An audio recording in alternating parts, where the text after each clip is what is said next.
क्या आपने कभी सोचा है कि आत्मा संसार में क्यों भटकती है? कौन सी शक्ति है जो जीव को जन्म मरण के अनंत चक्र में बांधे रखती है? और कैसे इन कर्मों से मुक्त होकर आत्मा अपने शुद्ध स्वरूप को प्राप्त कर सकती है? इन सभी गूढ़ रहस्यों का वैज्ञानिक और तात्विक समाधान मिलता है गोमटसार कर्मकांड। आचार्य नेमिचंद्र सिद्धांत चक्रवर्ती द्वारा रचित यह अनुपम ग्रंथ कर्मों के बंध, उदय, निर्जरा और मोक्ष मार्ग का विस्तृत विवेचन प्रस्तुत करता है। 8 मूल कर्म, गुणस्थान, कर्मों की प्रकृति, स्थिति, अनुभाग और प्रदेश। गोमटसार कर्मकांड के माध्यम से आत्मा और कर्म के शाश्वत विज्ञान को समझने की इस दिव्य यात्रा का प्रारंभ करें। पणमीय शिरसाणीमिं गुणरयण विभूषणं महावीरम् पैणी समुकीर्तनं मोक्षं नमो अरिहन्ताणं नमो आयरीयाणं नमो वच्छायाणं नमो लोये सव्वसाहूणम्। जय बोलो अनंतानंद परम सिद्ध भगवान की, देवादिदेव 1008 आदिनाथ भगवान की, 1008 शांतिनाथ भगवान की, 1008 पार्श्वनाथ भगवान की, वर्तमान सहस्रनायक श्री महावीर भगवान की, परम पूज्य आचार्य श्री नरसेनाचार्य पुष्पदंताचार्य भूतबली आचार्य वीरसेन स्वामी समंत्रभद्र अकलंक स्वामी विद्यानंद आदि समस्त पूर्वाचार्यों की।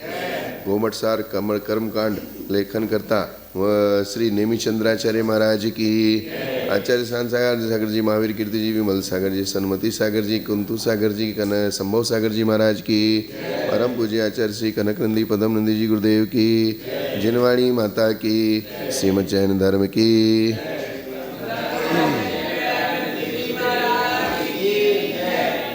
जिनवाणी माता की, श्रीमद जैन धर्म की।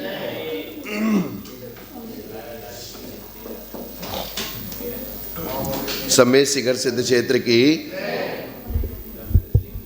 चालू करें। अब यहां पर प्रथम गुणस्थान संबंधी विच्छुत्ति स्वरूप प्रकृतियों के नाम कहते हैं। कल अपन ने पढ़ा था आरक्तिक, आयु और तीर्थंकर प्रकृति के बंध के विशेष नियम।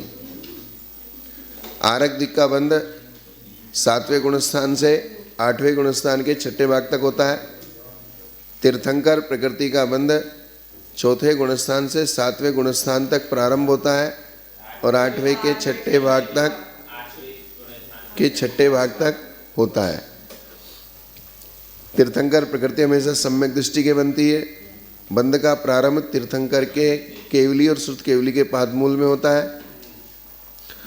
आयु का बंध 3रे गुणस्थान को छोड़ के पहले गुणस्थान से 7वें गुणस्थान तक होता है। ये आयु संबंधी, तीर्थंकर प्रकृति संबंधी और आरक्तिक संबंधी विशेष नियम बताए गए।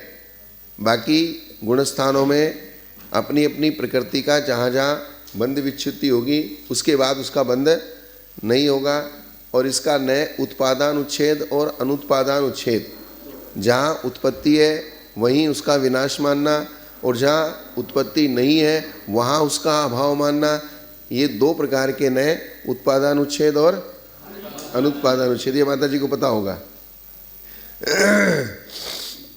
अब पहले गुणस्थान में विच्छुत्ति रूप प्रकृतियों के नाम कितने हैं? आपने द्रव्यार्थिक ने और पर्यार्थिक ने, उत्पादानुच्छेद द्रव्यार्थिक ने और अनुत्पादानुच्छेद पर्यार्थिक ने। अर्थात अभाव रूप पर्याय वही मानी जाएगी जहां अभाव हुआ है। अभाव रूप पर्याय वही मानी जाएगी जहां अभाव, क्योंकि पहले गुणस्थान में मिथ्यात्व प्रकृति का अभाव नहीं होता। पहले गुणस्थान के लास्ट समय तक मिथ्यात्व का बंध होता है, मिथ्यात्व का उदय होता है। ये बात हो गया नहीं? हाँ, जहाँ संयोग है वहीं वियोग होगा, ये द्रव्यार्थिक ने कहता है। पर्यार्थिक ने कहता है कि जब वियोग हो चुका तब मैं अभाव मानूंगा। पर्यार्थिक ने क्या कहता है? जब वियोग हो चुका तब मैं अभाव मानूंगा। अब पहले गुणस्थान में अपने पास टोटल 120 प्रकृतियां बंध योग्य हैं। 120 में से 28 प्रकृति कौन सी कम हो गई? 16 तो स्पर्श रस गंध वर्ण की 4 ली, 16 कम कर दी 20 में से। 5 बंधन और 5 संघात, 10 प्रकृति ये कम कर दी। 16 और 10 26, और 2 प्रकृति सम्यक मिथ्यात और सम्यक प्रकृति का बंध नहीं होता। ऐसे 148 में से 120 अपन ने रख ली, तो 120 का मेजरमेंट अपन करेंगे बंध विच्छुत्ति में, ठीक है ना। उदय योग्य 122 और सत्ता योग्य 148। मिच्छत हुंड संढा संपत्ते अकथावरादावम सुहंतियम वीलिंदिये निर्येदु निर्याउगम इच्छे। अर्थात मिथ्यात्व का साथ जिसका छूट गया, मिथ्यात्व का बंध जिसका छूट गया, तो मिथ्यात्व के साथ में जो अविनाभाव संबंध से रहती हैं, किससे रहती हैं? अविनाभाव संबंध से रहती है। अर्थात मिथ्यात्व गुणस्थान होगा, मिथ्यात्व प्रकृति का उदय होगा, तो बाकी की ये 5 प्रकृतियों का भी बंध होगा। 15 प्रकृतियों का, कितने का? 16 है ना, तो मिथ्यात्व को मिला के तो बाकी 15 प्रकृतियों का भी बंध नियम से होगा। तो हुंडक संस्थान, हुंडक संस्थान इनके अंतिम संस्थान, हाँ बंद। हुंडक संस्थान किसको बंद होगा? मिथ्या दृष्टि को ही बंद होगा। उसके बाद बंद नहीं होगा नपुंसक वेद। उदय अलग चीज है, या बंद की बात चल रही है। नपुंसक वेद के उदय से भी श्रेणी चढ़ता है, तो नपुंसक वेद के बंद से नहीं चढ़ता है। इसलिए 3 मैटर ये परमानेंटली दिमाग में रखने का, बंद, उदय और सत्ता। क्या बंद अलग है, उदय अलग है और सत्ता अलग है। हुंडक संस्थान ये सत्ता भले लास्ट तक जाएगी 14 गुणस्थान तक। 6 संस्थान, 6 सैनन, जो 85 प्रकृतियां हैं, उनमें भी आत्मा में सत्ता में रहना अलग चीज है, इनका उदय रहना अलग चीज है, और बंद होना अलग चीज है। तो मिथ्यात्व गुणस्थान के बाद हुंडक संस्थान का बंध नहीं होगा, नपुंसक वेद का बंध नहीं होगा, असंप्राप्ता सर्वपाटिका सैनन का बंध, अंतिम संस्थान, अंतिम सैनन। ये इस तरीके से कुछ मेजरमेंट कर लो। अंतिम संस्थान, अंतिम सैनन, वेद में नपुंसक वेद, फिर एकेंद्रिय जाति, और एकेंद्रिय जाति के साथ वाली स्थावर, आताप, सूक्ष्म, अपर्याप्त, साधारण, ये एकेंद्रिय के साथ ही चलती हैं। स्थावर किसके साथ चलेगी?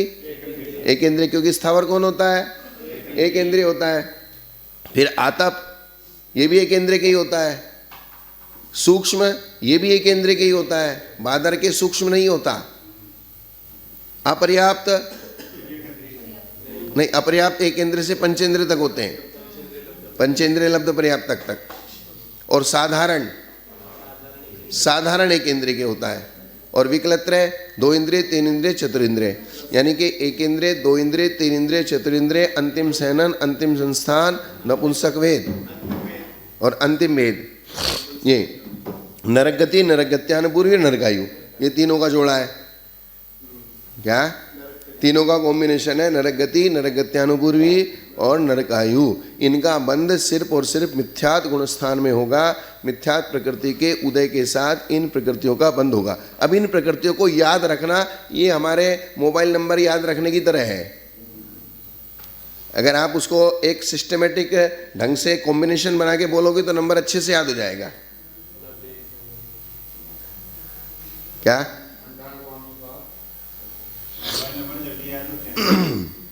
ऐसे इन प्रकृतियों को आप याद कर लो, ठीक है ना माता जी? सही हो गया ना? ये तो आपने पढ़ी है बंध विच्छुत्ति।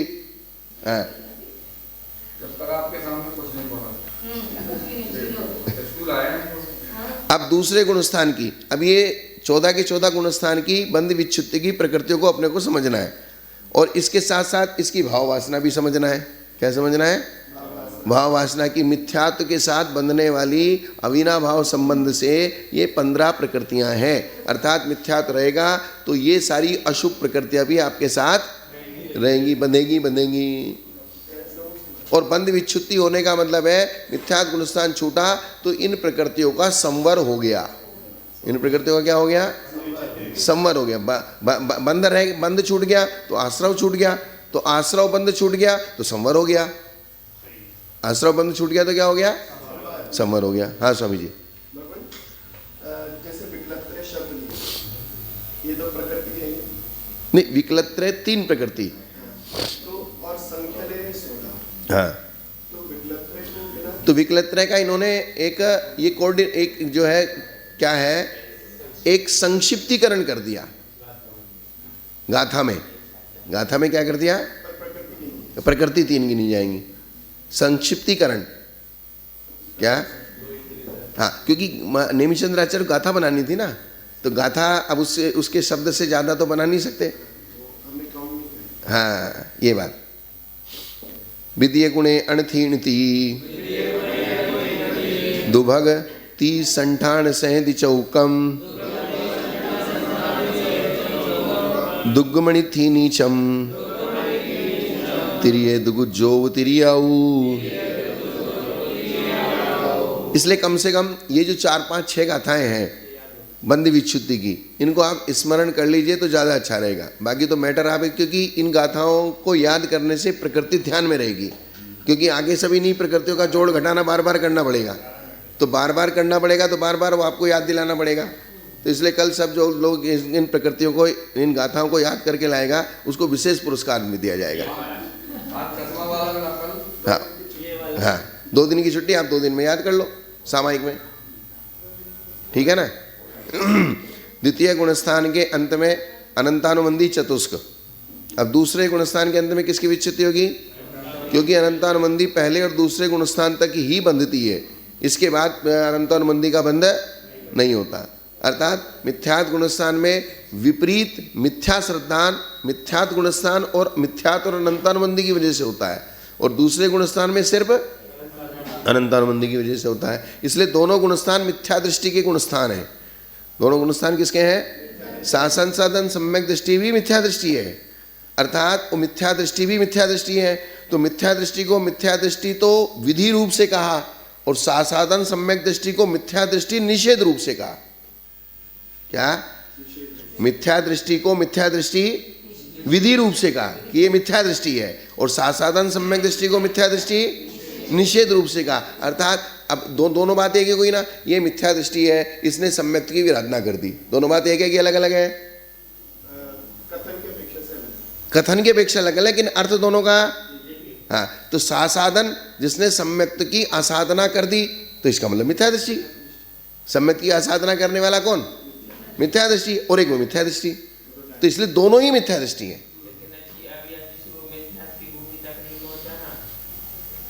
मैं यही तो बात समझाने की कोशिश कर रहा हूं कि वो साधन सम्यक दृष्टि भी मिथ्या दृष्टि है। तो मिथ्या दृष्टि मिथ्यात् गुणस्थान में, इसलिए 2 गुणस्थान इसलिए बनाए कि पर्यायर्थिक नय की अपेक्षा एक मिथ्या दृष्टि वो है जिसके मिथ्यात् का उदय नहीं है, लेकिन अनंतानुबंधी का उदय है, लेकिन अनंतानुबंधी के उदय के निमित्त से उसके मिथ्या श्रद्धान है, इसलिए वो मिथ्या दृष्टि है। और मिथ्यात् गुणस्थान में वो मिथ्या दृष्टि मिथ्यात् गुणस्थान की मिथ्यात् की वजह से उसके विपरीत श्रद्धान है, इसलिए वो मिथ्या दृष्टि है। किसका? अनंतानुबंधी का। मिथ्यात् का उदय नहीं है, मिथ्यात् का उदय नहीं है, इसलिए उसको मिथ्या दृष्टि गुणस्थान वाला नहीं कहेंगे, लेकिन मिथ्या श्रद्धान वाला कहेंगे। क्या कहेंगे? हाँ, अनंतानुबंधी कसाय का भी वही काम है जो काम मिथ्यात् का है। और इस बारे में पहले बहुत सारी चर्चाएं चली थी। मिथ्यात् किंचित कर, अर्थात मिथ्यात् कुछ नहीं करता, अनंतानुबंधी करती है, क्योंकि दूसरे गुणस्थान में भी कौन करता है? अनंतानुबंधी विपरीत विनिवेश करती है, और ये मिथ्यात् गुणस्थान में भी बोले अनंता मिथ्यात् कुछ नहीं करता। तो इसका लेख आपको कहीं पुस्तक मिल जाए तो उसको पढ़ के देखो, मिथ्यात् किंचित कर क्या है, बताइए ना समझ में। इसलिए जैसे ज्ञान भी जानता है, दर्शन भी जानता है, लेकिन दो अलग अलग चीजों को बताने के लिए संज्ञाएं अलग अलग कर दी। क्या संज्ञाएं अलग अलग इसलिए कर दी कि दोनों की परिभाषाएं हमको अलग अलग तरीके से बतानी है और दोनों का विषय अलग अलग है। ज्ञान बहिरंगों को जानता है, दर्शन अंतरंग को जानता है। तो जानने का काम कौन कर रहे हैं? दोनों। जानने की अपेक्षा दोनों समान है। किसकी अपेक्षा? जानने की अपेक्षा दोनों। बात समझ में आएगी नहीं आई? इसी प्रकार से मिथ्या श्रद्धान की अपेक्षा दोनों गुणस्थान समान है, क्योंकि आप जब 24 ठाना में पढ़ोगे तो मिथ्यात्व के कितने गुणस्थान? कुमति कुश्रुत ज्ञान कितने गुणस्थान में होता है? पहले और दूसरे में होता है। इसका मतलब क्या हुआ? कुमति कुश्रुत ज्ञान किस में होता है? मिथ्यात और साधन में, दोनों में कुमति ज्ञान और कुश्रुत ज्ञान होता है। तीसरे गुणस्थान में मिश्र ज्ञान होता है और चौथे गुणस्थान में सम्यक ज्ञान होता है। ये बात है। हाँ, बात आई ना समझ में? तो ये एक मेन मैटर है भाई। ठीक है, अपन ने मिथ्यात गुणस्थान, तो मिथ्यात और साधन मिथ्या श्रद्धान की अपेक्षा सिमिलर है और भिन्न किसकी अपेक्षा है? क्योंकि मिथ्यात में मिथ्यात का उदय है और साधन में मिथ्यात का उदय नहीं है। मिथ्यात गुणस्थान की 16 प्रकृतियों की बंध विच्छित्ति हो चुकी, लेकिन वे मिथ्यात गुणस्थान में 16 प्रकृतियां बंधती हैं, लेकिन दूसरे गुणस्थान में वे 16 प्रकृतियां नहीं बंधती है, इसलिए भिन्न है। तो भिन्ना भिन्न, भिन्न भी है और अभिन्न भी है। तो समान किस अपेक्षा से है? मिथ्या श्रद्धान की अपेक्षा। मिथ्या श्रद्धान की अपेक्षा मिथ्यात और साधन दोनों समान है और बंध विच्छित्ति की अपेक्षा अलग अलग है, उदय की अपेक्षा अलग अलग है। ये बात है।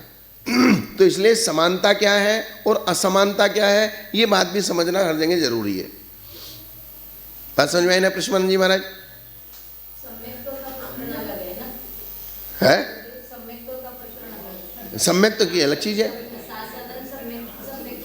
साधन सम्यक तो वो मार्गणा का विषय है। किसका विषय है?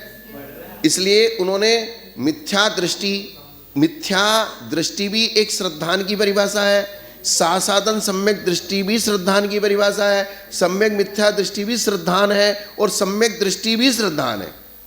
दृष्टि शब्द का अर्थ क्या है? श्रद्धान। दृष्टि शब्द का अर्थ क्या है? श्रद्धान। इसलिए चारों गुणस्थानों में श्रद्धान की अपेक्षा है 4 गुणस्थान है। पहले से चौथे गुणस्थान तक किसकी अपेक्षा है? श्रद्धान की अपेक्षा। तो चारों गुणस्थानों में श्रद्धान पाया जा रहा है कि नहीं पाया जा रहा? इसलिए चारों गुणस्थान समान है श्रद्धान की अपेक्षा। भले किसमें मिथ्या है, किसमें मिश्र है और किसमें सम्यक है, ये बात मैटर अलग है। इस मैटर को हम बाद में लेंगे, लेकिन 4 गुणस्थान किसकी अपेक्षा से हैं और आगे के गुणस्थान चारित्र की अपेक्षा। 5वें छठे 7वें आगे गुणस्थान किसकी अपेक्षा है? चारित्र की अपेक्षा। सम्यक श्रद्धान की अपेक्षा। भाई 5वें छठे 7वें में चारित्र की अपेक्षा, क्योंकि पहले से चौथे गुणस्थान तक दर्शन मोह की अपेक्षा। मोह और जोग से जो गुणस्थान होते हैं, मोह से और योग से, तो उसमें भी दर्शन मोहिनी और चारित्र मोहिनी। मोहिनी के कितने भेद हैं? दर्शन मोहिनी और तो पहले से चौथे गुणस्थान तक के जो भेद हैं वो दर्शन मोहिनी की अपेक्षा है और 5वें गुणस्थान से आगे के गुणस्थान में चारित्र मोहिनी की अपेक्षा है, क्योंकि उनमें कषायों का उपशम आदि रहता है। बात समझ में आई ना या नहीं आई? है गुणस्थान 2 प्रकार के, दर्शन मोहिनी और चारित्र मोहिनी। और फिर आगे चल के जब दर्शन मोहिनी और चारित्र मोहिनी दोनों ही चले गए तो फिर सिर्फ योग बचा, क्योंकि 10वें गुणस्थान तक चारित्र मोहिनी भी खत्म हो गया। 10वें गुणस्थान तक क्या खत्म हो गया? तो इसलिए उन्होंने कहा मोह और योग से गुणस्थान होते हैं। क्या कहा? मोह से और योग से गुणस्थान होते हैं। तो मोह कहां तक रहता है? 10वें तक। तो मोह के कितने भेद हैं? 2, दर्शन मोहिनी और, तो दर्शन मोहिनी कहां तक है? चौथे तक। और चारित्र मोहिनी कहां तक है? 10वें तक। 5वें से लेके 10वें तक। फिर 10वें के बाद 11वां 12वां 13वां 14वां किसकी अपेक्षा से है? योग की अपेक्षा। तो 13वें तक योग है और 14वें में योग नहीं है। तो इसलिए उन्होंने एक शॉर्ट शब्द दे दिया, मोह और योग से गुणस्थानों की उत्पत्ति होती है। क्योंकि वहां मोह ही नहीं बचा ना। तो मोह से कहां तक हुए? 10वें तक। और योग से कहां तक हुए? 11वें से 13वें तक। 14वां अयोग। तो योग का विपक्ष तो कहना तो योग ही पड़ेगा ना। हाँ, कहना तो योग ही पड़ेगा ना। जो पक्ष और विपक्ष दोनों को ग्रहण करने वाला है वो योगी कहला जाएगा, योग कहो चाहे अयोग कहो। जैसे 4 गति के साथ सिद्ध गति, 4 गति के साथ ही सिद्ध गति, लेश्या के साथ ही अलेश्या, कषाय के साथ ही अकषाय, वेद के साथ ही अवेद। नहीं, चारित्र में असंयम तो असंयम अलग चीज है। चारित्र में असंयम ले लो तो वहां मिथ्या श्रद्धान की मुख्यता है, हालांकि वहां भी असंयम है, वहां भी अचारित्र है, लेकिन वहां मुख्यता किसकी है? हम ऊपर किसको करके दिखा रहे हैं? श्रद्धान को ऊपर करके दिखा रहे हैं। हम चारित्र को वहां ऊपर करके नहीं दिखा रहे। और वैसा अगर मानना तो वैसा भी ले लो, उसमें कोई बाधा नहीं है। लेकिन सारा सब्जेक्ट एक साथ नहीं कहा जा सकता ना, सारा सब्जेक्ट एक साथ नहीं कहा जा सकता। इसलिए हमने पहले 4 गुणस्थान दर्शन मोह की विवक्षा से उनको मुख्य कर दिया। जैसे दूसरे गुणस्थान को पारिणामिक भाव कह दिया। दूसरे गुणस्थान को क्या कह दिया? तो पारिणामिक भाव क्यों कहते? जबकि दूसरे गुणस्थान में तो अनंत अनुबंधी का उदय है, तो उदयिक भाव होना चाहिए था। तो उन्होंने कहा अनंत अनुबंधी के उदय की यहां विवक्षा नहीं है, क्योंकि पहले 4 गुणस्थान हमने दर्शन मोह के उदय की विवक्षा से माने। तो दर्शन मोहिनी में कौन सी प्रकृति का उदय? वहां दूसरे गुणस्थान में मिथ्यात्व का उदय है क्या? नहीं है। सम्यक मिथ्यात्व का उदय है क्या? नहीं है। सम्यक का उदय है क्या? नहीं है। तो दर्शन मोहिनी में एक भी प्रकृति का उदय नहीं है, इसलिए दूसरा गुणस्थान पारिणामिक भाव है। समझे? जबकि ऐसा तो नहीं है कि दूसरे गुणस्थान में अगर दूसरी विवक्षा से देखेंगे अनंतानुबंधी के उदय की अपेक्षा उदयिक भाव है, वहां क्षयोपशमिक ज्ञान भी है, इसलिए क्षयोपशमिक भाव भी बनेगा। लेकिन हमने चूंकि पहले 4 गुणस्थान दर्शन मोहिनी की विवक्षा से माने हैं और दर्शन मोहिनी की प्रकृति में एक भी प्रकृति का वहां उदय नहीं है, इसलिए वो पारिणामिक है। बात आई ना समझ में? ये चीज है।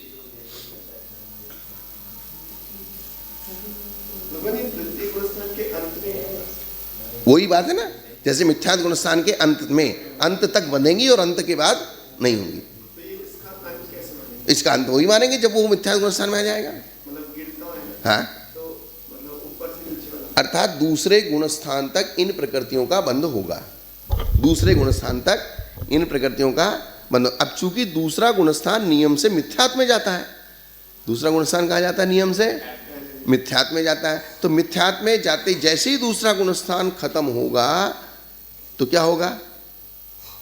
अब जैसे कोई पहले गुणस्थान से तीसरे गुणस्थान में गया, पहले गुणस्थान से किस में गया? अब इसको ऐसा लगाना पड़ेगा, पहले गुणस्थान से किस में गया? तीसरे में गया। तो दूसरे गुणस्थान वाली प्रकृतियों की भी बंध विच्युति करके ही तीसरे में जाएगा। अर्थात 16 और 25 कितनी? 16 25 कितनी हुई? 41 हुई क्या? तो तीसरे गुणस्थान में कितनी प्रकृतियों का बंध होगा? 41 को छोड़ के। इसलिए ऐसा कहा।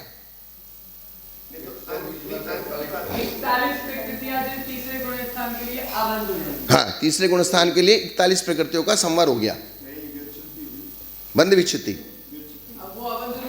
नहीं, अबंध अलग चीज है। अबंध तीसरे गुणस्थान में 41 प्रकृतियों की बंध विच्युति हो गई। बंध विच्युति को अबंध मत कहो। अबंध अगर कहेंगे तो अबंध प्रकृतियों का नियम यह है कि वे पहले बंधती नहीं और बाद में बंधना शुरू हो जाती हैं। लेकिन ये 41 प्रकृति अब आगे कहीं भी नहीं बंधेंगी 14वें तक। हाँ, जैसे तीर्थंकर प्रकृति है, पहले गुणस्थान, दूसरे गुणस्थान, तीसरे गुणस्थान में तीर्थंकर प्रकृति का अबंध है और चौथे में बंध है और 8वें के छठे में बंध विच्युति है। 8वें के छठे में क्या है? बंध विच्युति है। तो बंध, अबंध और बंध विच्युति, ये 3 मैटर अलग अलग है। हाँ, तो अबंध में विशेषता होगी ना, पहले बंध नहीं हो रहा है, बाद में बंध हो सकता है। जैसे आरक दिक है, आरक दिक पहले से छठे तक अबंध है, 7वें में 7वें और 8वें के छठे भाग तक बंध है और 8वें के छठे भाग के बाद बंध विच्युति है। इसलिए बंध और अबंध को अलग रखा कि बंध विच्युति का मतलब अबंध नहीं है, एक अपेक्षा से हो सकता है। बंध विच्युति का मतलब उनको अबंध में डाल दी गई है। लेकिन फिर भी आपको मैटर क्लियर करना समझना चाहिए, हाँ, बोलने में कंफ्यूज ना हो जाए। है। चार्ट पढ़ा था, हम्म। उस चार्ट में ऐसा था कि मतलब इतनी प्रकृतियों का इस गुण स्थान में मतलब विच्युति हो गई उनकी, हाँ। तो मतलब अब आगे वाले गुण स्थान के लिए वो सारी प्रकृति अबंध हो गई। वैसा बंधेंगी। तो अबंध के आप दो अर्थ समझ लीजिए। ये अर्थ आपने बताया कि आगे बन सकती है ऐसी कुछ प्रकृतियां होती हैं, हाँ। तो फिर उस अपेक्षा से तो ये गलत साबित हो जाएगा। ऐसा, लेकिन गलत साबित नहीं होगा। अबंध में डाल दी, लेकिन अबंध के दो तरीके हमको हमारे दिमाग में हैं, इसलिए अबंध में हम बंध विच्युति वाली को भी गिन लेंगे और जो अबंध आगे होने वाली बंध है उनको भी गिन लेंगे, क्योंकि मैटर हमारे सारा मैटर लिखा नहीं जा सकता और बोला भी नहीं जा सकता, तो वो कुछ मैटर अभिप्राय में रखने पड़ते हैं। कुछ मैटर किस में रखने पड़ते हैं, और अभिप्राय में जो मैटर नहीं रह पाते हैं उनमें कंफ्यूज हो जाता है, संशय हो जाता है और अर्थ विपरीत अर्थ का ज्ञान हो जाता है, कॉम्बिनेशन नहीं बन पाता। ये बात, जैसे मैं कह रहा हूं, द्वितीय गुण स्थान का अंत। हाँ तो जैसे अभी हम जैसे भाव वासना थी कि गुण स्थान चढ़ रहे हैं, हाँ तो चढ़ रहे हैं नीचे से ऊपर जा रहे हैं, हाँ, तो ये इसका पॉइंट ये राजमार्ग है। नहीं, ये लास्ट हो गया। हाँ और लेकिन द्वितीय गुण स्थान में नीचे आ रहे हैं, हाँ, तो ये इसका लास्ट पॉइंट हो तो गुणस्थान परिणामों की चढ़ती हुई श्रेणी का नाम है, ये राजमार्ग है। ये राजमार्ग, तो राजमार्ग से अपवाद मार्ग क्या है?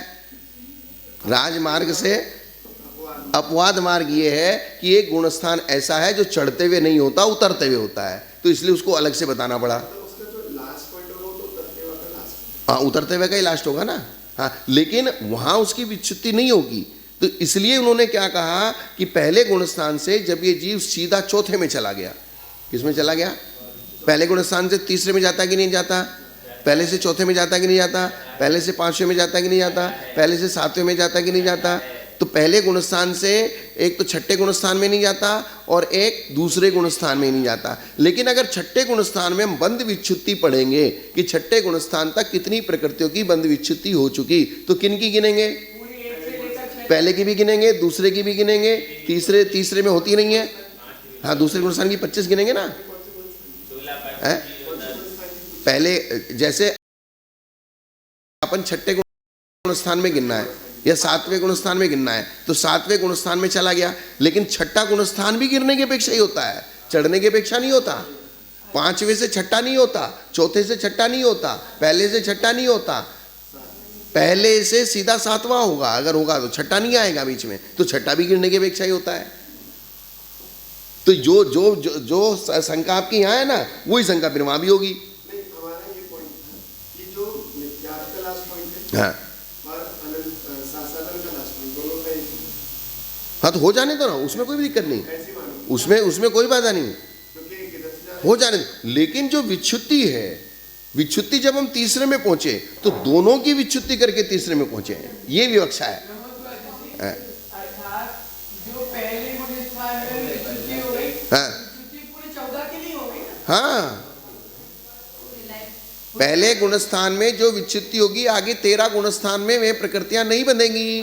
दूसरे गुणस्थान में जो विच्युति होगी, आगे के 12 गुणस्थान में वे प्रकृतियां नहीं बंधेंगी। छठवें में राजश्री मतलब अभी आपने बताया ना, छठवें में जीव डायरेक्ट नहीं जाएगा। हाँ, तो जाए नहीं जाए, लेकिन प्रकृतियां तो विच्युति पूरी की अगर छठे में प्रकृति की विच्युति होगी तो सातवें में वो प्रकृति नहीं रहेगी, ऐसा। छठवें की भी विच्युति में पहले से 5वीं तक की विच्युति ऐड करना पड़ेगा। हाँ, ऐड करने में तभी तो छठवें की बनेगी। छठवें में कितने प्रकृति का बंध है? अब के 5वें गुणस्थान तक जो प्रकृति की विच्युति हो चुकी, छठे गुणस्थान में अब उनको छोड़ के उन प्रकृतियों का बंध है, ये बात है। आगे ना, अब दूसरे गुणस्थान में अनंतानुबंधी 4, दूसरे गुणस्थान में किसकी विच्युति हुई? स्त्यान कृति निद्रा, अर्थात दूसरे गुणस्थान के बाद आप कोई भी त्यागी वृत्ति, आपको स्त्यान कृति नींद नहीं आएगी, इसका नहीं, स्त्यान कृति निद्रा का बंद नहीं होगा। ये बंद विच्युति का प्रकरण है। किसका है? बंद। स्त्यान कृति निद्रा, निद्रा निद्रा, प्रचला प्रचला प्रचला प्रचला, दुर्भग दुस्वर अनादे, न्योग्रोध परिमंडल संस्थान और स्वाति कुब्जक और वामन संस्थान। कितने? 1 2 3 4, 4 संस्थान और 4 सैनन। तो 1 संस्थान 1 सैनन तो पहले में चला गया, और 4 संस्थान 4 सैनन अब चले गए। तो बचा कौन सा? टॉप वाला बचा, उत्तम संस्थान और उत्तम सैनन। तो इसका मतलब क्या हुआ? दूसरे गुणस्थान के बाद सम्यक दृष्टि को नियम से उत्तम संस्थान उत्तम सैनन ही बनेगा। तीसरे गुणस्थान में भी इतनी बड़ी फैसिलिटी मिल गई। जैसे आपने मिथ्यात गुणस्थान को क्रॉस किया, साधन को क्रॉस किया, अर्थात आपने वे मिथ्या श्रद्धान वाले परिणाम अगर छोड़ दिए, सिर्फ मिथ्या श्रद्धान वाला, अभी कोई आपने शारीरिक चारित्रिक कोई परिवर्तन नहीं किया, सिर्फ मानसिक परिवर्तन किया है। क्या किया है? सम्यक दर्शन का मतलब मानसिक परिवर्तन, क्यों? सम्यक दर्शन का मतलब आपका चारित्रिक परिवर्तन नहीं है, मान्यताओं में परिवर्तन। अर्थात आपने मिथ्यात का पक्ष छोड़ के, भाई हमने पूछा, सब लोग बैठे अलग, कौन किस किस के ग्रुप में है, आपका पक्ष क्या है? बोले नहीं मैं तो महाराज के पास रहूंगा, मैं तो अरिहंत के पक्ष में रहूंगा। दूसरे ने बोला नहीं मैं तो इनके अन्य मत के पक्ष में रहूंगा। तो पक्ष परिवर्तन से ही ये परिणामों की विशुद्धि आपकी झलक जाती है। हाँ, किसको स्वीकार करना आपको। और हाँ ना हो भले, लेकिन वो जब देव गति से मनुष्य गति में तो उसको नियम से आना पड़ेगा, तो उसको स्टॉक तो रखना पड़ेगा ना। हाँ, वो तो अब देव में भी संस्थान सैनन का तो बंद होगा, वहां उदय नहीं होता संस्थान का सैनन का। किसका? संस्थान का तो होगा, क्योंकि संस्थान तो वज्र समचतुर संस्थान होता है देवों का, लेकिन सैनन नहीं होता देवों में।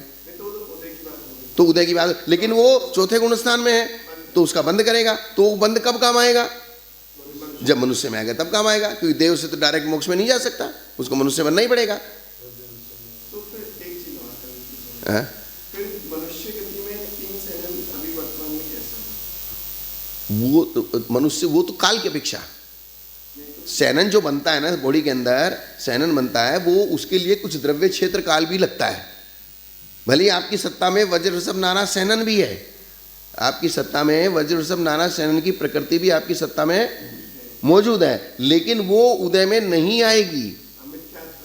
मिथ्यात के कारण नहीं, मिथ्यात के कारण भी उदय में नहीं आएगी। क्या नहीं आएगी? मिथ्या दृष्टि के भी उत्तम सैनन होता है, उत्तम सैनन का उदय मिथ्या दृष्टि की भी हो सकता है। चक्रवर्ती आदि सारे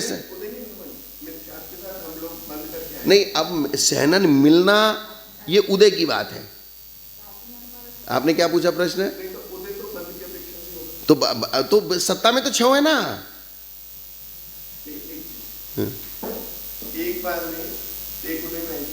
एक बार में एक सैनन की प्रकृति उदय में आएगी, बिल्कुल ठीक। दूसरे गुणस्थान से ऊपर चढ़ गए, तीसरा और चौथा गुणस्थान में पहुंच गए, बंधना।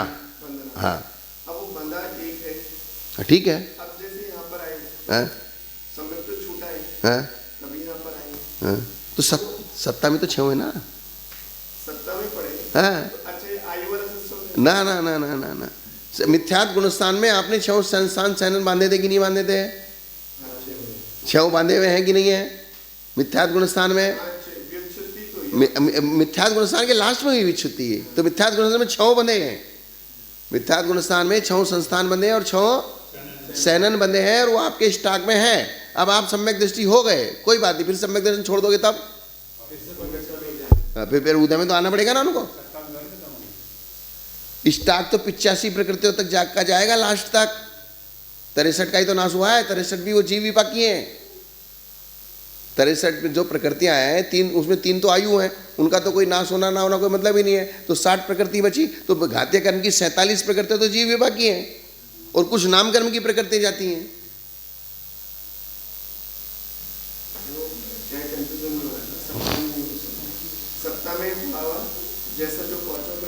सत्ता में पड़ा हुआ उसको जैसा द्रव्य क्षेत्र काल मिलेगा उस प्रकार से उदय में आएगा। स्टॉक सबका है, क्या है? हाँ, स्टॉक सब हमारी अलमारी में रखा है। अब कर्मकांड चाहिए तो कर्मकांड निकाल लिया, दूसरा चाहिए दूसरा निकाल लिया, तीसरा चाहिए तो तीसरा निकाल लिया। हाँ, तो स्टॉक का मतलब सत्ता। सत्ता कब हुई? जब आश्रव हुआ। सत्ता कब हुई? जब हमने दिल्ली से किताबें मंगाई, आश्रय हुआ, उसको रख ली, ये बंद हुआ, अब उसको निकाल के यूज कर रहे हैं, ये उदय हुआ। वो सत्ता में रखी है, स्टॉक में रखी है। हाँ? तो ये जो मैटर है, इसलिए बंद, उदय और सत्ता, ये तीनों का मैटर अलग अलग अपने दिमाग में होना पड़ेगा। ऐसा अब हो गया ना, 4 संस्थान 4 सैनन दूसरे गुणस्थान में चले गए, फिर स्त्रीवेद चला गया, नपुंसक वेद वहां चला गया और स्त्रीवेद यहां चला गया। स्वामी जी अच्छा, हाँ, बात समझ में आई ना। वज्र नाराज, अर्धनाराज और कीलित और अप्रशस्त व्यायुगति चली गई, खाली प्रशस्त व्यायुगति बची। स्त्रीवेद चला गया, नपुंसक वेद पहले गुणस्थान में चला गया था, स्त्रीवेद दूसरे गुणस्थान में चला गया, तो बचा क्या, पुरुष वेद का ही बंद होगा। अब आगे जहां तक बंद होगा पुरुष वेद का ही बंद होगा, तीसरा, चौथा, पांचवा, छठा, सातवां, जब तक पुरुष वेद की विच्छुति नहीं होती, 9वें तक। फिर नीच गोत्र भी चला गया, नीच गोत्र का बंद ही नहीं होगा आपको दूसरे गुणस्थान के बाद। लेकिन सत्ता में नीच गोत्र है, क्योंकि पहले दूसरे गुणस्थान में बंध चुका, तो उसका नाश करने के लिए वो आपको क्षायिक भाव करना पड़ेगा। वो जब अनिवृत्तिकरण परिणाम होंगे तब उन प्रकृतियों का सत्ता से नाश होगा। बंध का नाश तो आपके श्रद्धान परिणामों से ही होता जा रहा है, लेकिन सत्ता का जो नाश होना है वो अनिवृत्तिकरण परिणाम के बिना सत्ता का नाश नहीं होगा। कौन सा परिणाम चाहिए? अनिवृत्तिकरण परिणाम के बिना सत्ता का नाश नहीं होता है, क्योंकि सबसे पहले जो नाश होता है वो अनंतानुबंधी 4 का नाश होता है। अनंतानुबंधी की विसंयोजना में भी अनिवृत्तिकरण लगता है, और फिर दर्शन मोह के नाश में भी अनिवृत्तिकरण लगता है। 3 करण लगते हैं, अधयकरण, अपूर्वकरण और अनिवृत्तिकरण। करण का मतलब परिणाम, करण का मतलब क्या है? तो करण का मतलब परिणाम क्यों है? करण का मतलब परिणाम क्यों है? करण का मतलब तो साधन होता है। करण का मतलब क्या होता है? साधन। हाँ, कर्ता ने कर्म को करण से, तृतीय विभक्ति क्या है? साधन। और साधन को क्या कहते हैं? करण। राम ने रावण को धनुष बाण से मारा, तो धनुष बाण में तृतीय विभक्ति लगेगी, राम में प्रथमा विभक्ति लगेगी, रावण में द्वितीय विभक्ति लगेगी। सीता के लिए मारा, उसमें चतुर्थी विभक्ति लगेगी। लंका में मारा, उसमें सप्तमी विभक्ति लगेगी। पंचमी अयोध्या से आकर मारा, इसमें पंचमी विभक्ति लगेगी। अपादान है, हाँ, रथ पर चढ़कर मारा या लंका में मारा, में पे पर, 3 चीज है ना, में पे पर।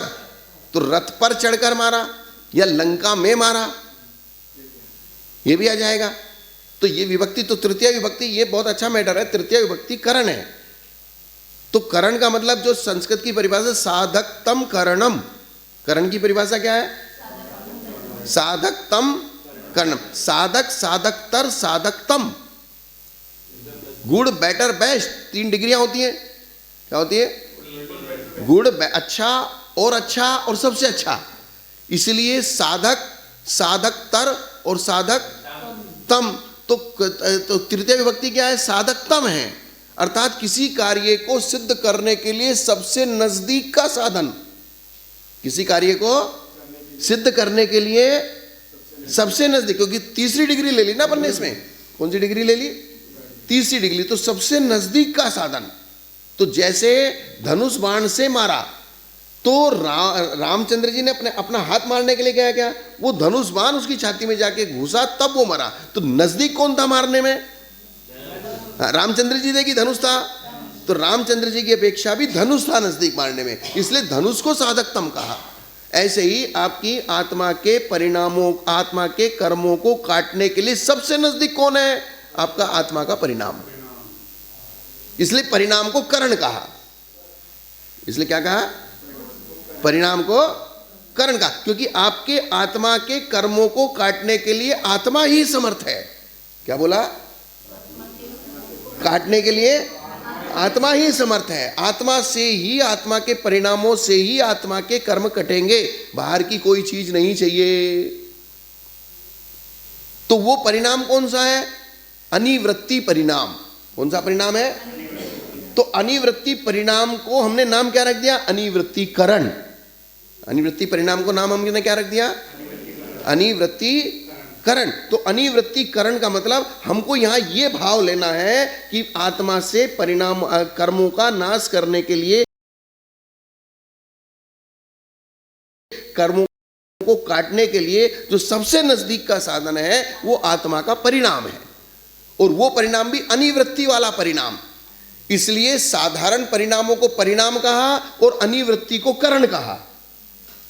क्या? साधारण परिणामों को परिणाम कहा, साधारण परिणामों को क्या कहा? परिणाम कहा। और अध्ययकरण, अपूर्वकरण, अनिवृत्तिकरण ये भी परिणाम है, लेकिन इन परिणामों को करण कहा, क्योंकि ये परिणाम कर्मों को काटने में सबसे नजदीक है। जैसे तलवार आपकी गर्दन पे लगेगी, तलवार और गर्दन का टच होना है, मेरा हाथ टच नहीं होगा, मेरे हाथ ने नहीं काटा। जब ये विवक्षा हो गई किसने मारा, तो उस कर्ता को ढूंढेंगे। जब ये विवक्षा होगी किस साधन से, वेपन्स क्या था, तो फिर वो वेपन्स को ढूंढना पड़ेगा ना। आदमी को ढूंढना और वेपन्स को ढूंढना, तो आदमी दूर है, वेपन नजदीक है। बंदूक दूर है, गोली पास है। बंदूक हाथ में है और इधर हाथ है, फिर आपका परिणाम है। तो आप समझेंगे ना बात को? बात समझ में आई ना? इसलिए जो विशेष परिणाम है, अध्ययकरण, अपूर्वकरण और अनिवृत्तिकरण, इन ये परिणाम होते हुए भी इनको हमने करण संज्ञा दी, क्योंकि ये साधकतम है। क्या है? साधकतम किसमें है? कर्मों को काटने में। अर्थात कर्मों के ऊपर जो डायरेक्ट तलवार चलेगी वो 3 करण परिणामों की चलेगी।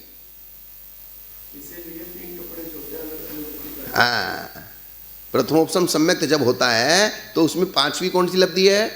करण लब्धि। करण लब्धि का मतलब क्या है? वो भी अध्ययकरण, अपूर्वकरण और अनिवृत्तिकरण परिणामों को करण लब्धि कहते हैं। अनिवृत्तिकरण के तो अध्ययकरण और अपूर्वकरण तो अनिवृत्तिकरण की तैयारी है। अर्थात जैसे तलवार की धार को और तेज करने के लिए अध्ययकरण और अपूर्वकरण है। हाँ, नहीं, करण लब्धि नहीं होती, 4 लब्धि तक नहीं, ये 2 भाग भी नहीं होंगे। अध्ययकरण, अपूर्वकरण रूपी परिणाम नहीं होंगे। अब को वो जिसके होंगे तो फिर उसको जो है सम्यक दर्शन की प्राप्ति होना ही है। ये बात है। बात आ गई ना समझ में? तो इसलिए किसी दूसरे को ढूंढने की आवश्यकता है। अपने परिणामों को संभालो। जिनवाणी का सार चेतन भाव संभालो, चेतन भाव संभालो। हाँ। जिनके भाव सुपारी सरीखे, जिनके भाव बेरी सरीखे, जिनके भाव नारियल सरीखे और जिनके भाव किशमिश सरीखे। तो सुपारी अंदर भी कठोर, बाहर भी कठोर। नारियल बाहर कठोर, अंदर, और बेरी बाहर नरम और अंदर वो मायाचारी। और किशमिश अंदर भी और बाहर भी। तो कम से कम नारियल जैसे तो बनो, सुपारी जैसा नहीं बनना, और बेरी जैसा नहीं बनना, किशमिश जैसे बन नहीं पा रहे हैं तो नारियल जैसे बन जाओ। बाहर में भले गुस्सा करो लेकिन मन में पाप मत रखो।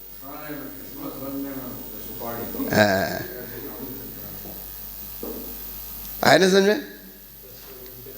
अब अप्रशस्त व्याय गति चली गई, स्त्रीवेद चला गया, नीच गोत्र चला गया, त्रियंच गति, त्रियंच गत्यानुपूर्वी और त्रियंच आयु चली गई।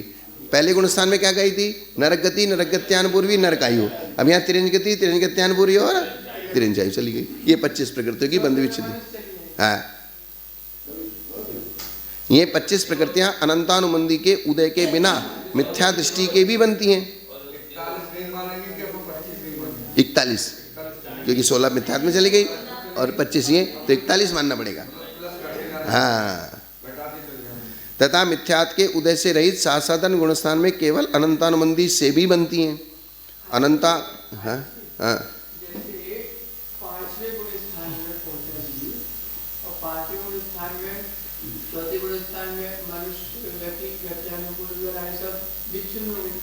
सबका विच्छिन्न हो गई। बंद विच्छुति तो हो रही है। हाँ, ये 3 जो है ये इनका सर, ये 3 हाँ, ये विच्छिन्न हो गई। अब जीव 5वें स्थान में गया। हाँ, 5वें स्थान स्थान में गया तो 5 गुण स्थान में नियम से देवगति में जाएगा। हाँ, देवगति में जाएगा ये नहीं कहा है। 5वें गुण स्थान में मरेगा तो देवगति में जाएगा, और 5वें गुण स्थान में रहते हुए भी अगर वो मिथ्या दृष्टि हो गया, खाली द्रव्य संयमी हो गया, तो देवगति में जाने का नियम नहीं है। मतलब ये मत समझना कि मैंने मेरे हाथ में पिच्छी ले ली तो मैं नियम से स्वर्ग जाऊंगा। हाँ, पिच्छी दे तो द्रव्यलिंग है। हाँ, ये द्रव्यलिंग है। हाँ, ये 25 प्रकृतियां अनंतानुबंधी के उदय के बिना मिथ्या दृष्टि के भी बनती हैं, तथा मिथ्यात के उदय से रहित सासाधारण में केवल अनंतानुबंधी से ही बनती है। इस प्रकार इनका कारण मिथ्यात और अनंतानुबंधी दोनों ही जानना। 25 प्रकृतियों का कारण मिथ्यात भी है और अनंतानुबंधी है, क्योंकि मिथ्यात गुणस्थान में मिथ्यात अनंतानुबंधी दोनों है और सासाधारण गुणस्थान में सिर्फ अनंतानुबंधी है, फिर भी इन 25 प्रकृतियों का बंध होता है।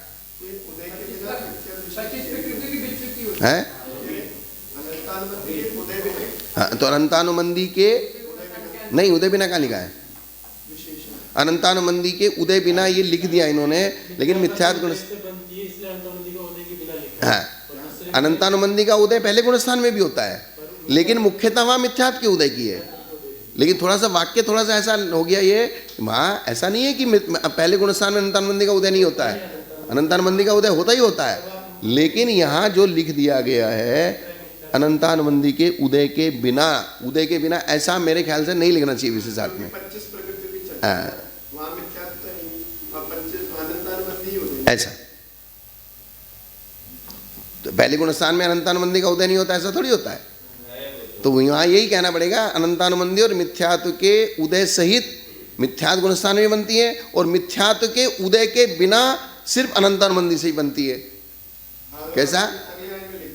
हाँ, मिथ्यात के उदय से रहित सासाधारण गुणस्थान में सिर्फ अनंतानुबंधी से भी बनती है, ये बात है। इस प्रकार इनका कारण मिथ्यात और अनंतानुबंधी दोनों ही जानना।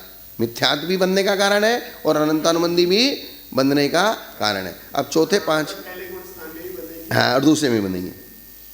चौथे 5वें गुणस्थान में बंधी विच्छुत्ति प्रकृतियों के नाम कहते हैं। अयदे विदीय कषाया, वज्रम ओराल मणु दू मणु आऊ, देशे तदीय कषाया, नियमेणीय बंधवो छिन्ना। अब चौथे गुणस्थान में, किसमें गुणस्थान में? अयदे माना चौथा। ये गाथा का अर्थ भी थोड़ा सा बता दूं तो याद करने में आपको आसानी रहेगी। अयदा यानी कि असंयत गुणस्थान। विदीय कषाया का मतलब दूसरी कषाय और अप्रत्याख्यान। फिर वज्रम यानी कि वज्र ऋषभ नाराज सैनन, और ओराल मणु दू मणु आहू।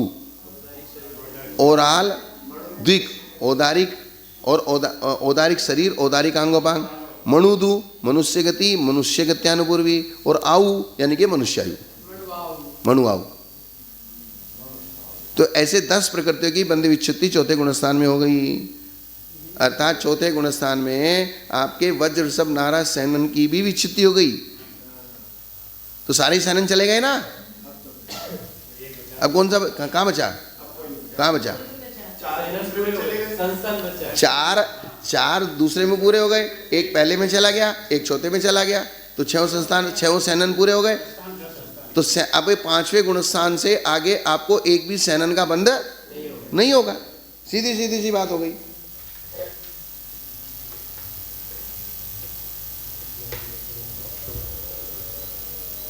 आई ना समझ में ये बात? अब चौथे गुणस्थान में अप्रत्याख्यान की 4 कषाएं, वज्र ऋषभ नाराज सैनन, औदारिक शरीर, औदारिक अंगोपांग, मनुष्य गति, मनुष्य गत्यानुपूर्वी और मनुष्यायु। पहले गुणस्थान में नरक गति, नरक गत्यानुपूर्वी नरकायु। दूसरे गुणस्थान में तिरंज गति, तिरंज गत्यानुपूर्वी तिरंचायु। और चौथे गुणस्थान में, तीसरे गुणस्थान में बंध विच्छुत्ति 0 है। ऐसा तथा देश संयत गुणस्थान में प्रत्याख्यान की 4 कषाय की बंध विच्छुत्ति हो गई। 5वें गुणस्थान में कितनी है? 4। तो 16, 25, 0, चौथे में 10 और 5वें में 4। 16, 25, 10, 4 हो गया। अब अथानंतर 6ठे 7वें गुणस्थान में बंध विच्छुत्ति प्रकृतियों को कहते हैं। छट्टे अथिरम असुहम असाद मज समचे अरदिशो गमचे अपमत्ते देवाऊ निट्ठवणम चेव अतिथि। छठे गुण स्थान में अथिरम क्या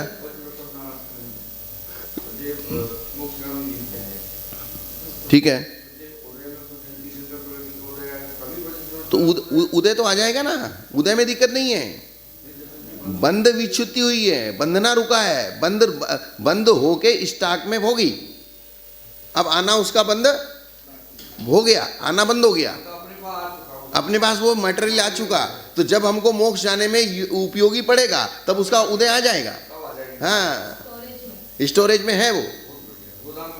हाँ हाँ नहीं दुकान में तो है, गोदाम में है। हाँ जब जरूरत पड़ेगी तब हम निकाल लेंगे, नया नहीं खरीदना पड़ेगा। छठे गुण स्थान में अथिरम यानी कि अस्थिर, अशुभम, अशुभ, अशाता वेदनीय। कौन सी वेदनीय है? और अयस कीर्ति। किसका? अयस कीर्ति, अरति और शोक, इन 6 प्रकृतियों की बंध विच्युति हो जाती है। कितनी कितनी? छठे गुण स्थान में, छठे गुण स्थान की 6। हाँ उदय में नहीं, बंद होने लगेंगी। हाँ वापसी अगर आप जैसे छठे से 5वें में आए तो जिनकी बंध विच्युति हुई थी वो वापस बंधने लगेंगे। अब ये आश्रव बंध का प्रकरण है। ये किसका प्रकरण है? क्योंकि बंध आश्रव पूर्वक ही होता है। बंध कैसे होता है? बिना आश्रव के बंध नहीं होता है। तो इसलिए आप बंध की व्यवस्था बताइए, आश्रव की व्यवस्था नहीं बताइए, क्योंकि आश्रव के बिना बंध होता ही नहीं है। तो आश्रव और बंध ये संसार के कारण है, संवर और निर्जना ये मोक्ष का कारण है। सीधे सीधे 2 और 2 4 तत्वों को समझना है। बंध विच्युति होगी तो संवर हो गई, और संवर के बाद अगर आपका संवर हो तो परिणामों की विशुद्धि के बिना संवर होता नहीं है, तो परिणामों की विशुद्धि इसलिए संवर हुआ तो निर्जना भी होगी। परिणामों की विशुद्धि से जैसे गुणस्थान में आगे आगे बढ़े तो परिणाम की विशुद्धि के बिना बढ़े क्या? नहीं बढ़े। तो संवर हुआ तो संवर के साथ साथ निर्जना भी होगी, आश्रव हुआ तो आश्रव के साथ बंद होगा, और संवर हुआ तो संवर के साथ निर्जना भी होगी। क्यों होगी? क्योंकि संवर बिना विशुद्धि के होगा नहीं। आगे का गुणस्थान मिले बिना संवर कैसे होगा? तो आगे का गुणस्थान बिना विशुद्धि के कैसे मिलेगा? तो विशुद्धि से 2 काम होंगे। विशुद्धि से क्या काम होंगे? हाँ, जो पाप प्रकृतियों का बंद हो रहा था बंद भी रुकेगा, और जो सत्ता में पड़ी है उनकी निर्जना भी होगी, और फिर जो सत्ता में पड़ी है उनका स्थिति अनुभाग भी कम होगा। ये सिस्टम बनेगा इसका। तो एक ही विशुद्धि परिणाम से अब हम इन चीजों को समझ अलग अलग रहे हैं, लेकिन विशुद्धि परिणाम हमारा एक समय में एक ही होता है। लेकिन उस एक विशुद्धि परिणाम से आश्रव भी रुकेगा, बंध भी रुकेगा, संवर भी होगा, निर्जरा भी होगी, और स्थिति अनुभाग भी कम होगा। सारी चीजें एक साथ चलेंगी। हाँ विशुद्धि से क्या? इसलिए उन्होंने परिणामों को साधकतम कहा है। इसलिए परिणामों क्या कहा है? हाँ तो इसलिए सिर्फ अपने परिणामों पे काम करो। किस पे काम करना है? हाँ परिणामों पे अगर आपने काम किया तो बाहर के सारे काम तो अपने आप दौड़ेंगे आपके पास, और परिणामों पे काम करने की बजाय बाहर के काम पे ध्यान दिया तो संकलेश बढ़ेगा। क्या बढ़ेगा? संकलेश बढ़ेगा, और संकलेश से पाप बढ़ेगा, तो काम होता हुआ भी नहीं होगा। अगर बाहर का भी काम करना है तो भी वो विशुद्धि से ही होगा। किससे होगा? विशुद्धि से होगा, क्योंकि विशुद्धि से पुण्य बढ़ेगा, अशुभ प्रकृतियों का स्थिति अनुभाग कम होगा, शुभ प्रकृतियों का स्थिति अनुभाग बढ़ेगा, तो बढ़ने से विशुद्धि होगी, विशुद्धि से ये बढ़ेगा तो अपने आप सारे चीज अपने पास दौड़ के आएंगी। तो हमको चीजों के पीछे दौड़ने की जरूरत नहीं पड़ेगी, हमको तो अपनी आत्मा के पीछे दौड़ना है। ये मूल गणित सम्यक दृष्टि को तत्वज्ञानी को ध्यान में रहता है। ये तत्वज्ञानी को ध्यान में रहता है कि कार्य की सिद्धि कैसे होनी है, कार्य की सिद्धि का मेन साधन कौन है। इसलिए वो विशुद्धि के पीछे पड़ता है, न कि बाहर लोगों के या पुद्गलों के। बाहर 2 चीज है, चेतन या अचेतन, तो इनके पीछे नहीं पड़ता, वो विशुद्धि के पीछे पड़ता है। हाँ, और बाहर का परिश्रम हमारे हाथ में नहीं है ना, लेकिन हमारे आत्मा का परिणाम हमारे हाथ में है।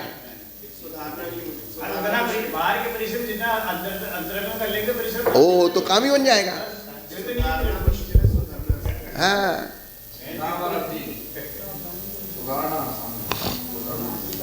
बात समझ में आई ना, कि बाहर के परिश्रम की अपेक्षा आप अंतरंग परिश्रम करो। क्या करो? यही तो पढ़ने का सार है इसका। तथा अप्रमत्त गुणस्थान में एक देवायु के बंध निष्ठापन की विच्छुति होती है। हाँ, बंध का निष्ठापन होता है यहाँ देवायु का।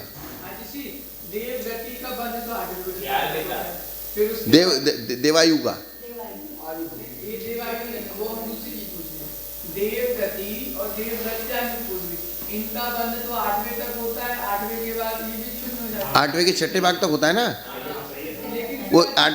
हाँ, आयु 7वें में कैसे? तो बंध निष्ठापन, जैसे उन्होंने तीर्थंकर प्रकृति का कहा था ना, देवायु कहाँ तक बनती है? लेकिन देवायु 7वें तक ही बनती है, 8वें के 6ठे भाग नहीं जाती।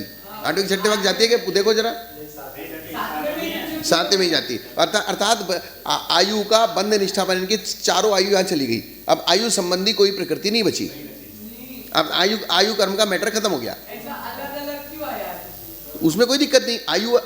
आयु कर्म की प्रकृति है, गति नाम कर्म की प्रकृति है। गति क्या है?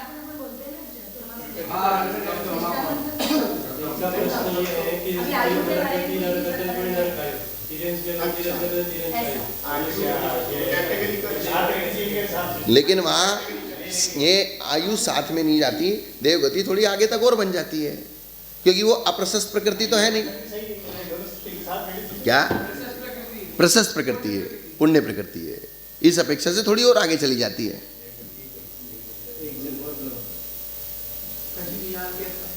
क्या हुआ? कौन से महाराज? हाँ, गति भी पुण्य प्रकृति है, थोड़ी सी आगे ले गए। हाँ, क्योंकि आयु बंध के जो विशेष परिणाम हैं वो 7वें तक ही हो सकते हैं। अब आगे श्रेणी के गुणस्थान आ गए। आगे क्या आ गए? श्रेणी के गुणस्थान आ गए। तो श्रेणी के गुणस्थानों में आयु बंध नहीं होता। श्रेणी के गुणस्थानों में कि उपसम श्रेणी और छपक श्रेणी के परिणाम। तो ये गति तो साधारण है, गति तो हर समय बदलती रहती है। गति क्या है? और आयु बंध के लिए एक विशेष टाइम पीरियड ही है, तभी बनती है। इसलिए आयु को गति से अलग रखा। स्वर्ग में क्या? सर्वार्थ सिद्धि तक, स्वधर्म स्वर्ग से लेकर सर्वार्थ सिद्धि तक।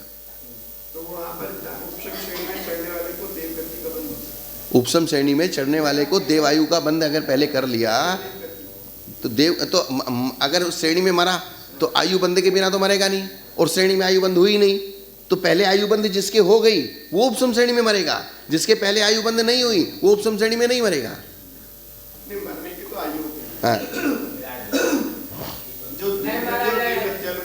हाँ ये बंद हो रहा है।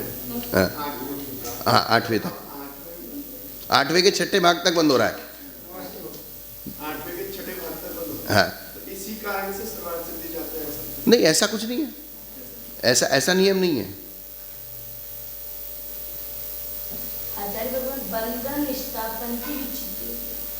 बंध निष्ठापन की, हाँ, अर्थात अब इसका बंद रुक गया। अर्थात मेरे हिसाब से यहाँ ऐसा लगाना कि आयु कर्म का काम यहाँ तक खत्म हो गया, चारों आयु पूरी हो गई। अर्थात आयु संबंधी कोई प्रकृति बाकी नहीं बची, लेकिन नाम कर्म की प्रकृतियां बहुत सारी बाकी है। तो नाम कर्म का बंध अब आगे, जैसे 8वें गुणस्थान में यहाँ तक कितने कर्म बंद हुए? 8। यहाँ तक कितने कर्म बंद हुए? 8। अब इसके बाद कितने कर्म बंद होंगे? 7। ऐसा लगाना पड़ेगा।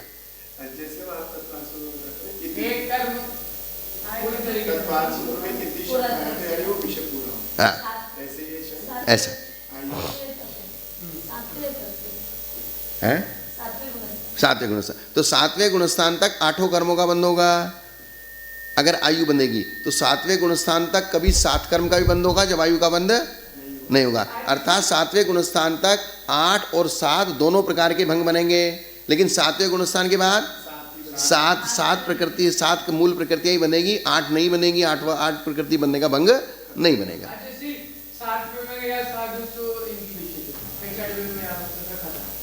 हाँ, चलता रहेगा ये खेला, यही तो खेला है। वो क्या होता है, एक लोक व्यवहार में आप सोचो, जैसे आप नीचे खड़े हो, आप ऊपर चढ़ने की कोशिश कर रहे हो, नीचे खड़े, फिर आपने ऊपर कदम रखा, फिर पीछे गिर गए, फिर ऊपर रखा, ऐसे करते करते करते एकदम से ऊपर आ जाओगे, क्या होगा? जब आप ऊपर चढ़ने के लिए पुरुषार्थ करोगे, 2-3 बार नीचे गिरोगे, ऊपर चढ़ोगे, नीचे गिरोगे, ऊपर चढ़ोगे, नीचे गिरोगे, ऊपर चढ़ोगे, तो एकदम से आपको वहां कुछ एक बारीक मेजरमेंट मालूम पड़ जाएगा कि ऊपर चढ़ना कैसे है। अनुभव आ जाएगा आपको। समझ में आई ना कि आपको गलती कहाँ हो रही है। जैसे आपने ऊपर पैर रखा, फिर नीचे खिसक गए, फिर ऊपर पैर रखा, फिर नीचे खिसक गए, फिर ऊपर पैर रखा, फिर नीचे खिसक गए। तो आपको 4-5 बार करने में एक मेजरमेंट आपके दिमाग में आ जाएगा कि मेरे से गलती किस जगह हो रही है। तो वो गलती को आप पकड़ लोगे और एकदम से ऊपर चढ़ जाओगे।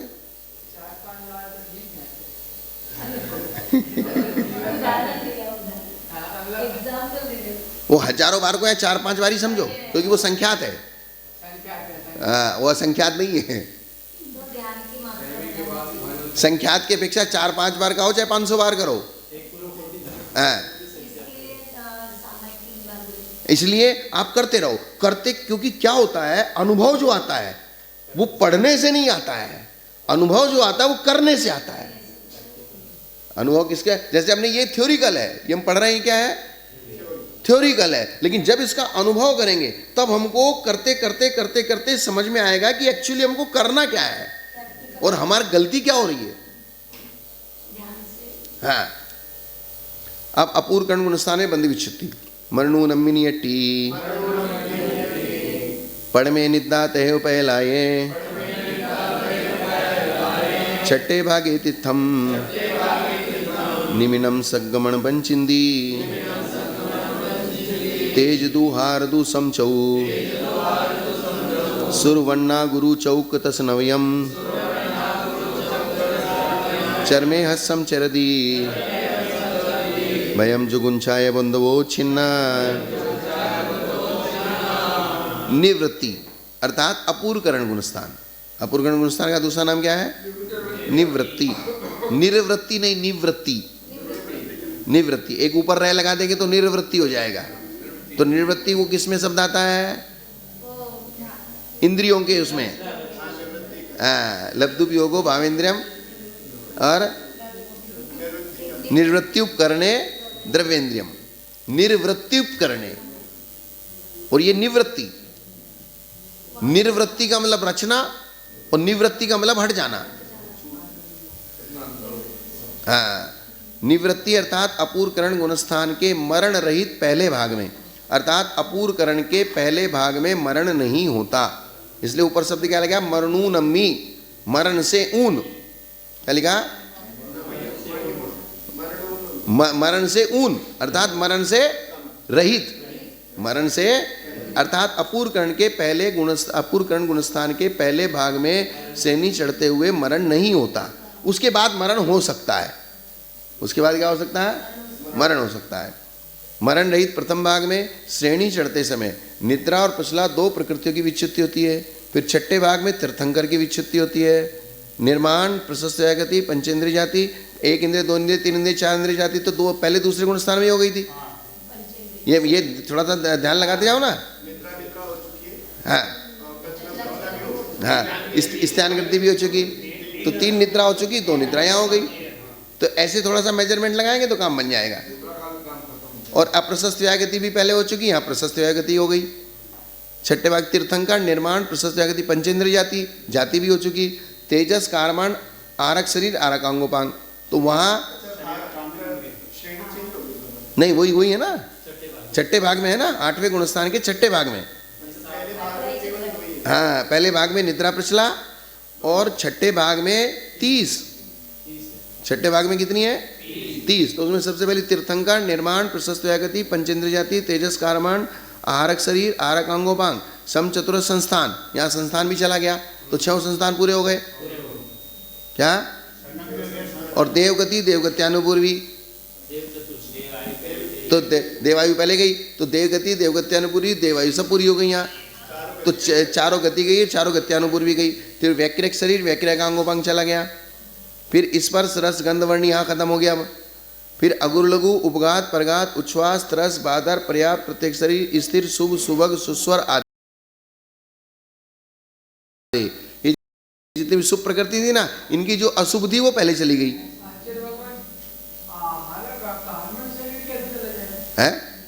अरे बंद गया है, उदय और सत्ता थोड़ी चली गई। यहाँ दिमाग में क्या रखो, ये बंद विच्युति का प्रकरण है, संवर हुआ है, सत्ता नाश नहीं हुई, उदय का नाश नहीं हुआ, बंद विच्युति। अब आगे बनेगा नहीं। हाँ, सुस्वर आदि। कारमान शरीर नाम की जो प्रकृति है, जैसे एक मिनट मैं मेरी बात मेरी तरफ देखो, जैसे 148 प्रकृतियों का समूह एक कारमान शरीर है। क्या? तो 148 प्रकृतियों को संभाल के रखने वाला थैला कौन है? कारमान शरीर। तो वे 148 प्रकृतियां जो सत्ता में हैं वे तो रहेंगी, लेकिन उसको संभालने का जो थैला है वो उसका बंद रुक गया। क्या? उस कारमान शरीर का। तो कारमान शरीर और कारमान प्रकृति और कर्म की प्रकृतियों में कथनचित भेद करना पड़ेगा आपको। हाँ, अब वो जो थैला है ऑलरेडी सत्ता में, नहीं तो आपको अगर कथनचित भेद नहीं करोगे, कारमान शरीर और कर्म प्रकृतियां दोनों सर्वथा एक कर दोगे, तो कारमान शरीर की तो बंद विच्युतियां हो गई और कर्म की प्रकृति आत्मा में है, तो फिर कैसे टिकेंगी? तो इसका मतलब आपको कथनचित दोनों को अलग अलग मानना पड़ेगा।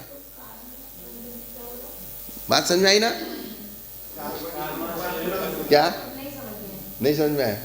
कारमान शरीर की प्रकृति और कारमान, जैसे अपन कारमान शरीर बोलते हैं, तो कारमान शरीर क्या है?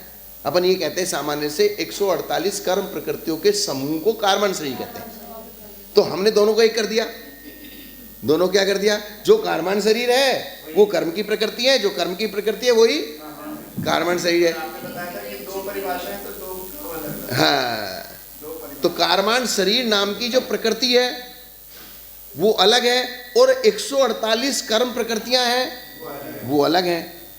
तो इसका मतलब आधार आधेय बनेगा। ये क्या बनेगा? आधार। कारमान शरीर कर्म प्रकृतियों का आधार है। हाँ। हाँ। तो आधार आधेय संबंध बनेगा ना, इसलिए यहां पे कारमान शरीर नाम कर्म की बंद विच्युति हुई है, अर्थात कारमान शरीर बंधना बंद हो गया। कारमान शरीर बंधना क्या हो गया? बंद हो गया। लेकिन कारमान शरीर के बंधने बंद हो जाने मात्र से कर्म की प्रकृतियां जो सत्ता में है और कारमान शरीर जो सत्ता में है वो थोड़ी चला गया। कहिए क्या बात कही है? सबसे बड़ी बात ये कही है कि जब हम द्वादशांग का पठन करते हैं, कातंत्र रूपमाला में एक श्लोक आया शुरू में, 3 लोक की यात्रा हमारे यहाँ बैठे बैठे हो जाती है। क्या शब्द आया? कातंत्र रूपमाला का सबसे शुरू का श्लोक है। क्या है? क्या शब्द है? त्रैलोक्य यात्रे इयम, मंगलाचरण में। तो जिसको द्वादशांग पढ़ना आता है, शास्त्र पढ़ने में रुचि है, उसका उपयोग चारों तरफ घूमने से एक जगह आके वो यहाँ बैठे बैठे 3 लोक की यात्रा कर सकता है। आप त्रिलोक सार पढ़ना शुरू कर दो, त्रिलोक पन्नतीस पढ़ना शुरू कर दो, नरक का, मध्य लोक का, ऊर्ध्वलोक का, और ये दुनिया भर की जितनी भी चीज़ें संसार में घट रही हैं वो सारी हम शास्त्र में पढ़ रहे हैं। तो और इसमें रोज नया नया विषय मिलता है। अगर आपने एक नया रूम बनाया, नया मंदिर बनाया, नया क्षेत्र बनाया, उसमें आपकी रुचि जब तक वो बना नहीं तभी तक है, और बन गया और देख लिया, नया लाओ, अब फिर नया लाओ। तो उसके लिए पुरुषार्थ कितना करना पड़ेगा? क्या उसके लिए पुरुषार्थ कितना करना पड़ेगा? बहुत ज़्यादा। लेकिन हमको द्वादशांग में रोज नया नया मिलेगा, इसके लिए पुरुषार्थ कुछ भी नहीं करना पड़ेगा, आरंभ और सारंभ कुछ भी नहीं करना पड़ेगा, लेकिन हमको रोज नया मिलेगा। क्या होगा? हाँ, इसलिए मन को मैटर चाहिए और नया नया मैटर चाहिए। नवे भवेद प्रीति, एक मन की एक स्थिति ऐसी है कि नए में प्रीति होती, पुराने में प्रीति नहीं होती। इसलिए आप बाहर में जितना पुरुषार्थ कर रहे हैं और एक किसी चीज को नवे भवेद प्रीति, ये मन की एक स्थिति है, तो नए में प्रीति होती है, तो नए में प्रीति होती है। तो अगर आप बाहर में नया नया देखना चाहते हो, उसके लिए पुरुषार्थ ज्यादा करना पड़ेगा। और अगर आप शास्त्र में नया नया देखना चाहते हो तो नए नए शास्त्रों को पढ़ो, रोज नया नया आनंद आएगा, नई नई प्रीति बढ़ेगी, नया नया संवेग होगा, नया नया वैराग्य होगा, नया नया ज्ञान बढ़ेगा और उससे नया नया आनंद होगा। इसलिए उन्होंने आनंद और ज्ञान का वो पर्यायवाची कह दिया। आनंद और ज्ञान को क्या कह दिया?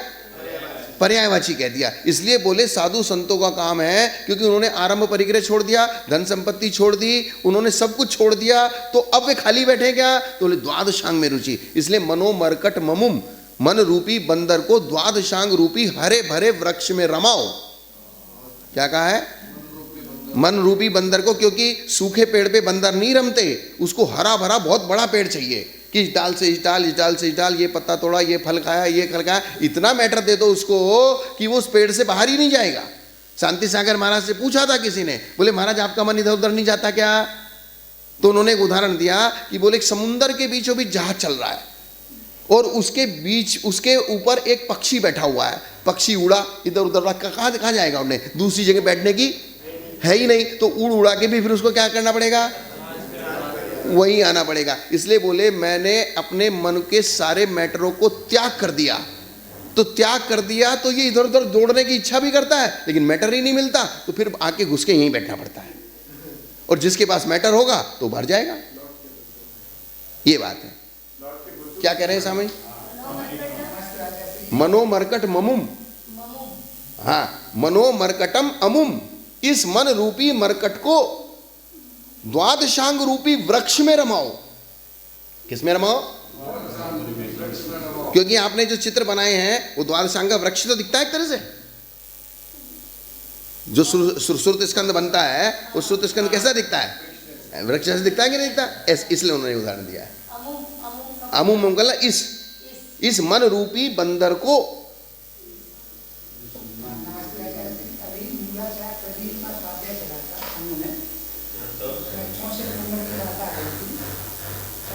आप तो मैटर बताओ ना फटाफट। हाँ हाँ मैटर, हाँ मैटर बोलो। हाँ तो वो बोल दिया ना हमने, वही चीज है। हाँ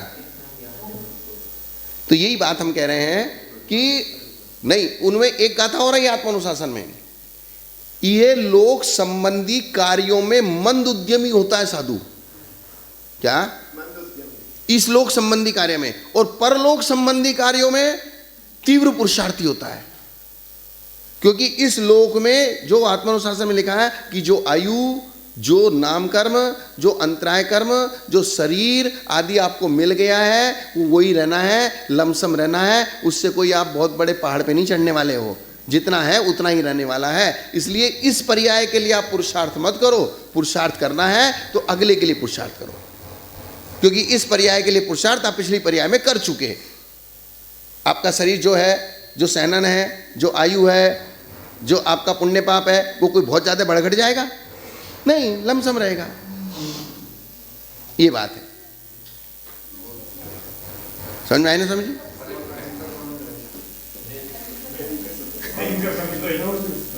तो इसलिए उन्होंने कहा है कि मैंने बहुत, स्वामी जी जैसे हम गुणायतन में गए, हमने वो पत्थर का बड़ा मंदिर देखा, घंटा आध घंटा अवलोकन किया, अवलोकन के ठंडे हो गए, खत्म। और उसको बनाने में मेहनत कितनी है?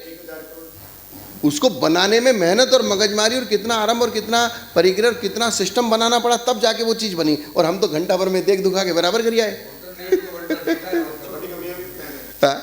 घंटा भर देख दुखा के उसको बराबर कर दिया।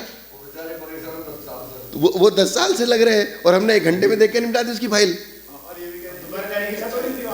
हाँ, तो इसका मतलब क्या है, हम वो उसकी वो नहीं कर रहे हैं, हम तो एक बात बता रहे हैं कि बाहर की चीज़ों में हम जितना पुरुषार्थ करते हैं, जब वो चीज़ उभर के हमारे सामने आती है तो वो उसी क्षण तक के लिए आनंद दे देती है। अगले क्षण मन को फिर नया विषय चाहिए, अगले क्षण फिर मन को क्या चाहिए, नया विषय। और नया विषय करने के लिए फिर एक नया सिस्टम बनाओ। और इसलिए साधुओं का जो सिस्टम है ना, नया नया नया नया, अब ये कर लिया तो अब ये करो, नया नया कुछ ना कुछ करते जाओ तो जिंदगी उसमें चली जाएगी, तो जिंदगी बाहर में चली जाएगी। तो उस नए नए को करने के लिए आप द्वादशांग में उपयोग लगाओ।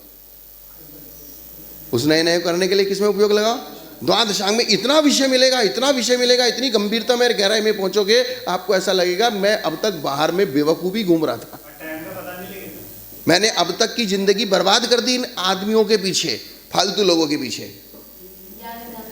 हाँ, और साधु का काम भी यही बताया, ज्ञान ध्यान तपोरक्त तपस्वी से प्रशस्यते। हाँ,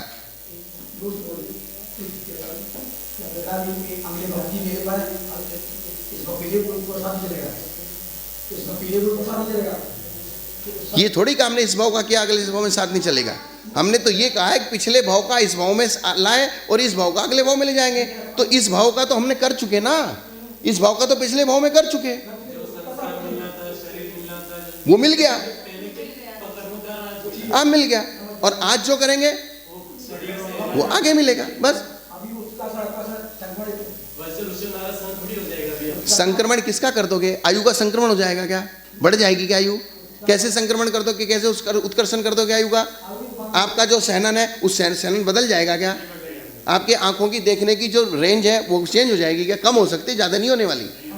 आपकी सुनने की शक्ति कम हो सकती है, ज़्यादा नहीं होने वाली है। किसका उत्कर्षण करना है? तो वो, लेकिन यहाँ जो विवक्षा चल रही है ना, वो विवक्षा अलग है हमारी। ऐसा बात समझ में आई ना? तो देवगति देवगति व्यक्रिक व्यक्रिक अंगों स्पर्श रस गंधवर्ण अगुण घात परघात उच्छ्वास तरस बाधर पर्याप्त प्रत्यक्ष स्थिर शुभ असुभग सुस्वर आदि और 30 आदि, इन 30 प्रकृतियों की तथा सप्तम भाग में हास्य रति भय जुगुप्सा 4 प्रकृतियों की बंध विच्छुति हो जाती है। तो 30 4 2 36 प्रकृतियों की बंध विच्छुति अपूर्वकरण गुणस्थान में हो गई। 8वें गुणस्थान के 7 भागों में से प्रथम, षष्ठ और सप्तम, ये 3 भाग में ही 36 प्रकृतियों की बंध विच्छुति होती है। शेष भागों में विच्छुति नहीं होती है। एक ही समय में स्थित नाना जीवों के भिन्न भिन्न परिणाम संभव है, अतः इसको निवृत्ति गुणस्थान कहते हैं। निवृत्ति का मतलब भिन्नपना, निवृत्ति का मतलब क्या है? भिन्नपना। अब अनिवृत्तिकरण सुख सांप्रदाय गुणस्थान में बंध से विच्छिन्न प्रकृतियां, पुरुषम चतुसंजलनम कमेण अनियट्टि पंचभागेषु परमं विगम दंसन चौजस उच्चम से सुमंते। पुरुषवेद संजलन की 4 कसाएं, 5 प्रकृतियों की बंध विच्छुति 9वें गुणस्थान के 5 भागों में क्रम से होती है। 5 भाग और 5 प्रकृति। पहले पुरुषवेद, फिर क्रोध, फिर मान, फिर माया, फिर लोभ। और सुख सांप्रदाय गुणस्थान के अंत में ज्ञानावरण की 5, अंतराय की 5, दर्शनावरण की 4 और यश कीर्ति और उच्च बोध, इन 16 प्रकृतियों की बंध विच्छुति होती है 10वें गुणस्थान में। किस गुणस्थान पे? यहाँ पर जो अंत्य शब्द है वह अंत दीपक है। अंत्य शब्द क्या है? अंत दीपक, अर्थात सभी प्रकृतियों की विच्छुति गुणस्थान के अंत में समझना चाहिए। जो इस सुम अंत्य, तो मिथ्यात गुणस्थान से लेके 10वें गुणस्थान तक जो अंत्य शब्द यहाँ दिया है, ये मिथ्यात अंत्य, सासाधन अंत्य, चौथा गुणस्थान अंत्य, सबके साथ लगा। जैसे नमो लोए सव साउणम, तो सव शब्द लोए और सव, लोए सव, नमो लोए सव अरहंताणम, नमो लोए सव सिद्धाणम, नमो लोए सव आयनियाणम, नमो लोए सव उवच्छायाणम, ऐसा उसका सिस्टम है। हाँ, बोल सकते हैं। वो तो आप शब्दों को संक्षिप्त कर दिया, वैसा अभिप्राय हो जाता है। लेकिन जो मंद बुद्धि होता है, तो मंद बुद्धि के लिए फिर उसको खोल के बताना पड़ेगा कि पहले नमो अरियंताणम का अर्थ ये है। हाँ, लेकिन इसके चीज का प्रचलन नहीं है, तो प्रचलन नहीं है, नहीं समझ पाते कि नमो अरियंताणम में नमो लोए सव अरियंताणम है, ऐसा। नहीं, चालू करे तो गलत इसलिए हो जाएगा क्योंकि परंपरा से जो शब्दों की सेटिंग है वो उसी प्रकार से है। आप उसका अर्थ समझाइए, भाव वासना कराइए कि जब भी आप प्रवचन करने बैठे तो श्रावकों को ये भाव वासना की, जब आप नमो और यंत्राणम पढ़ते हैं तो आपके दिमाग में ये चीज आनी चाहिए, उसका भाव ये आना चाहिए। शब्द शब्द हैं, अभिप्राय ये है, ये गाथा है तो गाथा के शब्दों का बढ़ा नहीं सकते। ऐसा यहाँ पर जो अंत्य शब्द है वह अंत्य दीपक है, अर्थात सभी प्रकृति की विच्युति गुणस्थान के अंत में समझना, किंतु 7वें 8वें 9वें गुणस्थान में यथा संभव जान लेना। तो ये गुणस्थान के अंत में नहीं है, 7वें 8वें 9वें गुणस्थान में कुछ प्रकृतियों की विच्युति उनके भागों में की है ना, तो गुणस्थान के अंत में नहीं की, उस भाग के अंत में समझना। हाँ, तो जहाँ वो बताए ना उस भाग के अंत में, हाँ, तो पहले भाग में जो, तो पहले भाग के अंत में हुई, छठे भाग के अंत में हुई, और बाद में गुणस्थान के अंत में हुई। ऐसा उपशांत मोह क्षीण मोह सहयोग केवली गुणस्थान में बंध विच्युति। उशंत खेण मोहे जोगिम्य समेठिदी सादम नायवो पैडीनम बंधसंतो अनंतो ये। अब उपशांत मोह क्षीण मोह और सहयोग केवली गुणस्थान में एक समय की स्थिति वाला साता वेदनीय ही बनता है। क्या? एक समय की स्थिति वाला साता वेदनीय, अर्थात इसके पहले जितने भी कर्म बनते थे वो सांप्राय गुणस्थान थे। कौन से थे? सांप्राय। हाँ, और इसके बाद जो गुणस्थान है 11वें से वो इरियापथ वाले सांप्रायिक एरियापथियो। ये किसके भेद है? आश्रव के, सांप्रायिक आश्रव और इरियापथ है, अर्थात कसाय सहित जो आश्रव होता है वहाँ स्थिति ज़्यादा होती है, और कसाय रहित जो आश्रव होता है वो इरियापथ होता है, उसमें एक समय की स्थिति होती है। पर जैसे बंध जो है कषाय का 10वें गुणस्थान में होगा, ये कह रहे हैं लोक के अपेक्षा, इसलिए 10वें गुणस्थान तक कसाय है ना, और 10वें गुणस्थान के बाद कसाय नहीं है। उपशांत मोह क्षीण मोह सहयोग केवली में एक समय की स्थिति वाला साता वेदनी बनता है, तथा सहयोग केवली के अंत में साता वेदनी की भी बंध विच्युति हो जाती है, अर्थात तो एक समय वाला भी नहीं बनता, क्योंकि कषाय नहीं है, योग है। 11वें गुणस्थान में क्या है? योग है। तो योग के निमित्त से कर्म तो आएगा, लेकिन उसको टिकाने वाला कोई नहीं है। टिकाने वाली कषाय है, कर्म को टिकाने वाली कौन है?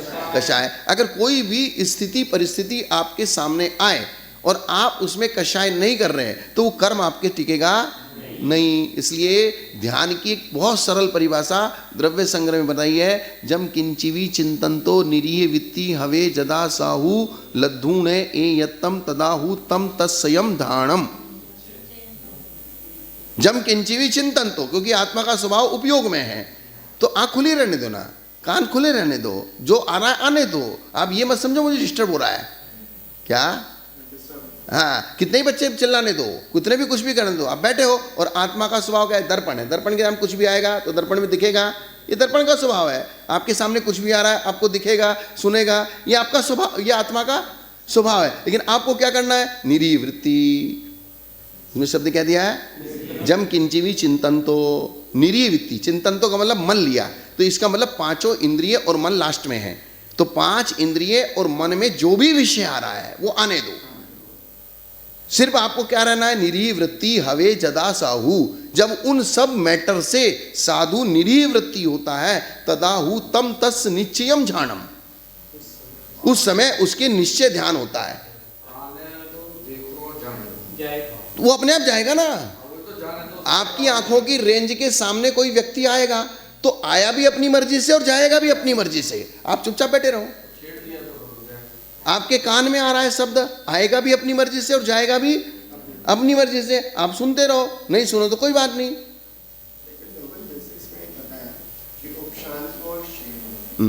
इसमें भी कषाय नहीं और सहयोग केवली में भी कषाय नहीं, तो वहां पर आप जैसे कहते हैं कषाय की वजह से स्थिति अनुवाद पड़ता है, तो जहाँ कषाय नहीं है तो बंद नहीं हो रहा, बंद नहीं हो रहा, तो फिर वहां पे एक समय का बंद बंद नहीं कहलाता। बंद तो कहना पड़ेगा ना, एक समय का भी हो रहा है तो कहना पड़ेगा, आश्रव तो हो रहा है ना। तो ऐसे सहयोग केवली में भी यही कहेंगे, हाँ, एक समय का हो रहा है, और वो एक समय का उदय रूपी है। एक समय के लिए आया और उसी समय उदय हो गया, आया और उदय हो गया, आया और उदय हो गया। तो वो, लेकिन उसकी स्थिति अनुभाग जब कषाय होगी तो हम अपने अंदर कर्मों को जो टिकाते हैं वो कषाय से टिकाते हैं। किससे टिकाते हैं? कषाय से। तो यही बात मैं कह रहा हूं कि आत्मा का स्वभाव ज्ञाता दृष्टा, जानना और देखना, ये आत्मा का स्वभाव है, तो बाकी कुछ नहीं है। तो यही बात मैं गाथा से बता रहा था कि आप निरीह वृत्ति होके 5 इंद्रिय के विषय और मन के विषय को अगर लेते हैं तो अगर आपकी उसमें कषाय नहीं है, कम से कम बुद्धिपूर्वक तो मत करो। क्या कषाय 2 प्रकार की, बुद्धिपूर्वक और एक अबुद्धिपूर्वक। तो 8वें गुणस्थान क्या कि जितनी भी कषाय ये हो रही हैं ये अबुद्धिपूर्वक हो रही है, वो तो ध्यान में लगा हुआ है, क्योंकि कषाय का उदय है इसलिए कषाय हो रही है। वो कषाय प्रैक्टिकल में हो नहीं रही है। अगर वो कषाय हो जाएगी तो उसकी शुक्ल ध्यान की व्यवस्था बिगड़ जाएगी।